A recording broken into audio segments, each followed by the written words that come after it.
కైలాస్ పర్వతాన్ని ఇప్పటి వరకు ఎవరైతే టాప్ కి వెళ్ళాలని అనుకున్నారో అయితే చనిపోయారు, లేకుంటే విఫలమయ్యారు. ఎందుకో తెలుసా? కైలాస్ పర్వతం ఎక్కేటప్పుడు టైం ఫాస్ట్ గా వెళ్ళినట్టు ఫీల్ అయ్యారంట. లైక్ గోర్లు ఫాస్ట్ గా పెరగడం, హెయిర్స్ ఫాస్ట్ గా పెరగడం, ఇన్ఫాక్ట్ మన వయసు కూడా ముసలోళ్ళు అవుతున్నట్టు ఫీల్ అయ్యారంట. నార్మల్ గా మనకి ఇక్కడి 5 months ఆ కొండపైన వెళ్తున్న వాళ్ళకి 1 minute కి సమానం అంట. అన్నిటికంటే షాకింగ్ విషయం ఏంటంటే పర్వతం పైన ప్రకృతికి ఎవరో కొండని ఎక్కడానికి ట్రై చేస్తున్నారు అని తెలిసిన వెంటనే అక్కడున్న కొన్ని శక్తులు మనల్ని కొండని ఎక్కనియవు.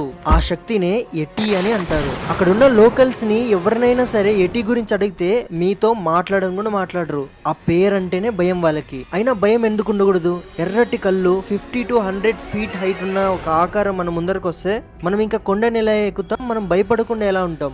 ఎటి నిజంగా ఉందని ప్రూఫ్ గా ఆ పర్వతం దగ్గర ఉన్న ఆర్మీ వాళ్ళు ఒక పిక్ కూడా అప్లోడ్ చేశారు. అందుకని కైలాస్ పర్వతాన్ని ఎక్కడానికి ఎటి మీద ఉన్న భయంతో ఎవరు ట్రై కూడా